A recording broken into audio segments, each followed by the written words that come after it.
This video is going to force you to be honest with yourself. Are you really doing well financially? I'm a financial advisor. I've seen hundreds of clients over the years do some of these things really well, and also many clients not do these things well at all and need some improvement in these areas. Here are some of the biggest ways that you can point out if you are going to be able to accomplish what you want to. Number one, the first one on the list is maybe not the most important, but it's the most practical. I'm a realist, so you need to be earning enough money.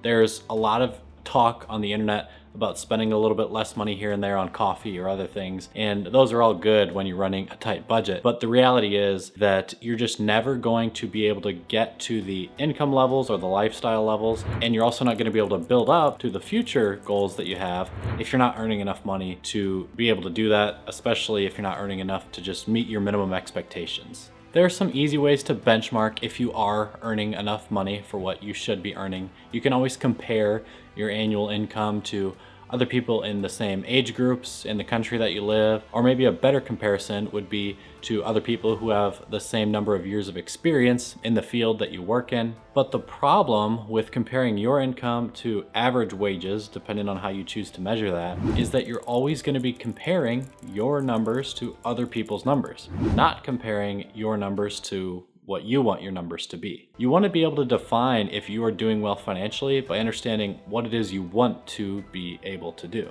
Now, there are some bare minimums that you need to at least meet here.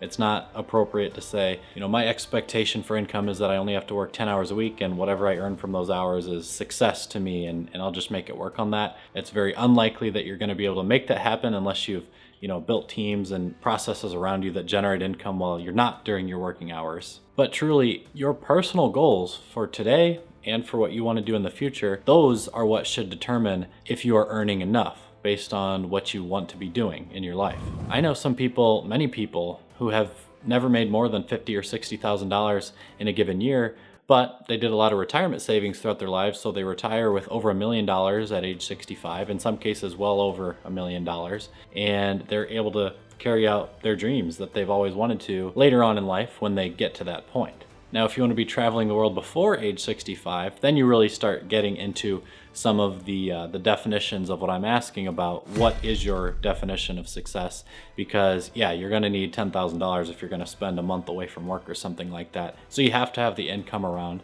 to save up enough cash to make that work. This is all about understanding what your definition of success today and success in the future looks like, and then doing a little bit of math, looking at your budget and saying, okay, here's the income I need to be earning now to make these things happen.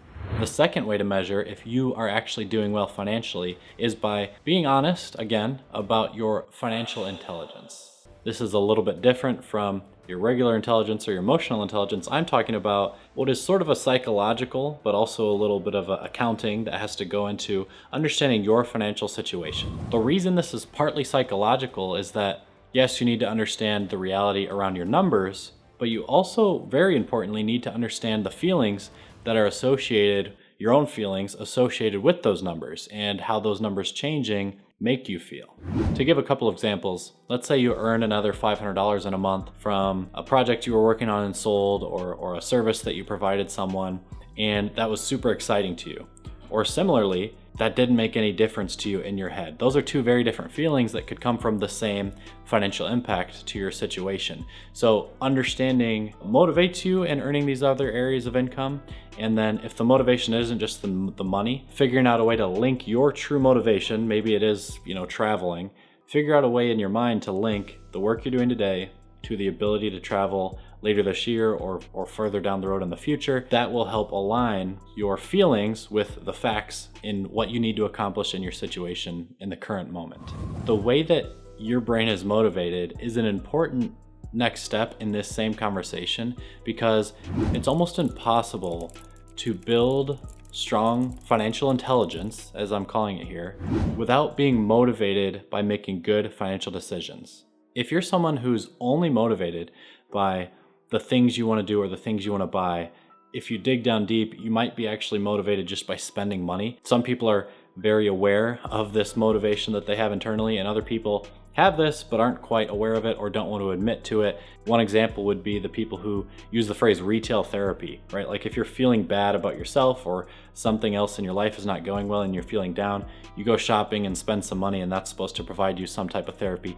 That's a perfect example of spending being the motivation rather than good financial decisions being the motivation. And the point I'm making here is if spending or other bad financial decisions motivate you, then it's almost going to be impossible for you to build a strong level of financial intelligence. You might have some level of financial intelligence, but you really need to rewire your brain, shift your thinking, and that can only be done through months and months or years and years of practice. You need to shift your thinking towards letting these good financial decisions be what actually motivate you. You need to spend enough time understanding that these good decisions now, step by step, will help you reach what you want to accomplish in the future. And through that understanding, your brain will slowly become more attracted to making good financial decisions. I'm not bragging here, but I'll share with you one example is that for myself, every paycheck, when I see the money getting deducted to go into my retirement account rather than go into my checking account, it actually makes me feel good because I'm thinking, hey, I'm really glad that I'm able to put that money away into the retirement account versus put it in my checking account where it may get used or spent on something else. It's a motivating thing for me to see that money go away.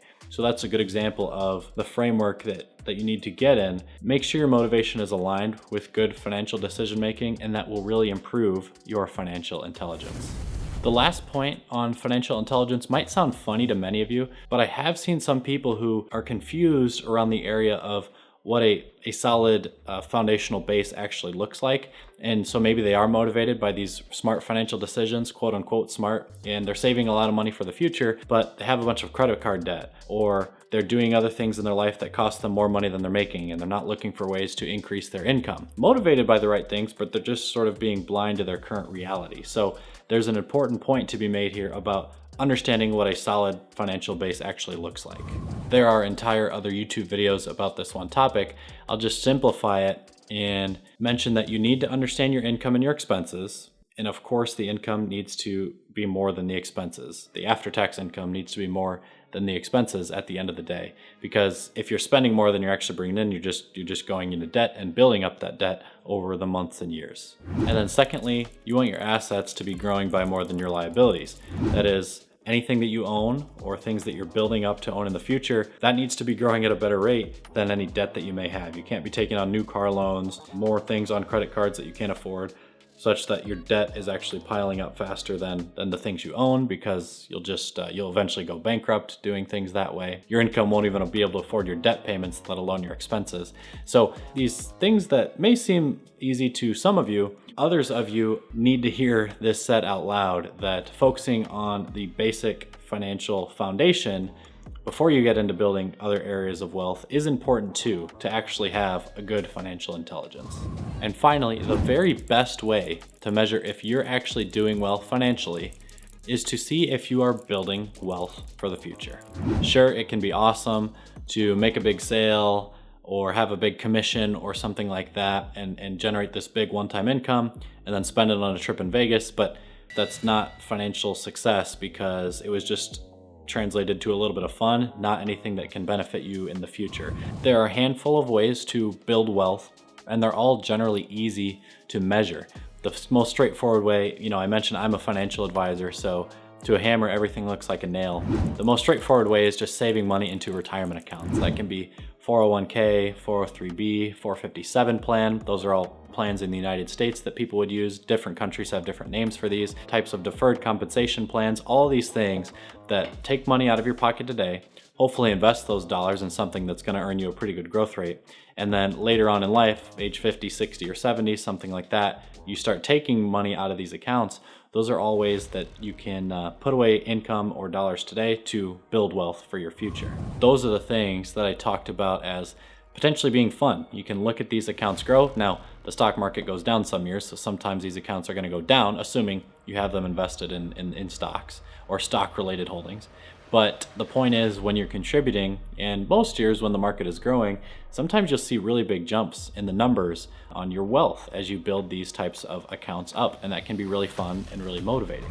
Another way that some people, not all people, but some people can build wealth is through building a business. Maybe the business It's just a one-man entity. It's just you doing services on the weekends. I just actually met with the guy that puts in fences for people, and he charges a pretty penny to install a fence in your backyard. He does this on the weekends. It's a side business. The side business did like 3 times as much revenue last year as it did the year prior. So that's a perfect example. You could be doing something like that. You could be painting art or refinishing things and selling those, doing hair on the side as a side gig. You could have a YouTube channel, whatever that looks like for you. Do something that's sort of fun to you. Otherwise, you're just going to hate your side gig, which almost always results in failure. But the point in the conversation here is that as your side gig becomes a little more and more profitable or a little bigger in terms of the customers you're serving, or the volume you're doing, then that can be seen as one way that you're going to continue to generate income in the future. You can sort of value that as an asset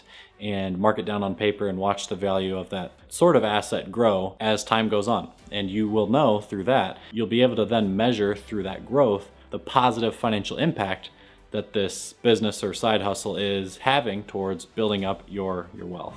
Maybe controversial way that you can build your wealth is by investing into yourself and your own knowledge.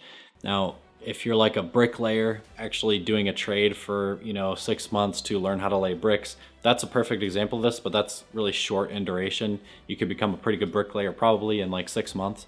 I'm also talking about other things that you can continue to develop and learn about for the first 10 years of your career, so that the next 10 years, we'll say throughout your 30s or your 40s in your life, can be more profitable than they otherwise would have been. So investing in yourself, building knowledge bases, practicing in some of the other things that I already talked about, or just learning new tricks, new tools, new trades that will make you more marketable for your main job or on the side. Learning new information and new skills is not money on a screen, so this one's a little harder to measure, but it can make a really meaningful impact in your financial success in the future. And then finally, the really old school people would love to see someone building up physical assets, and that can be either through like real estate or commodities. So if you're someone who likes to be a landlord, yeah, you can buy rental houses. There's tons of TikToks all over the internet talking about how to buy your first rental property and flip it and buy 5 more with the debt from the first one and things like that. So you can think of building assets in real estate or mining for gold or precious metals, whatever it is that you like to do, as building wealth for the future. All of those things add to the assets. Hopefully they don't add much or at all to the liabilities on your balance sheet, or at least does not by as much as they're adding to your assets. And you can measure those things. And those are all other ways to tell if you are doing well financially, if you're getting a net benefit from them. Thanks for sticking around to the end. The big summary here has been, don't compare yourself to other people or other trends that you're seeing out there. Understand what it is that you want to accomplish today and in the future, and then get real about where you're at and understand what the things are that you need to make happen to meet your goals for now and your goals for later on. It's really that simple. If you get serious and honest with yourself, almost anyone can make this work for them and make their dreams their reality, really. So, as always, thanks for watching.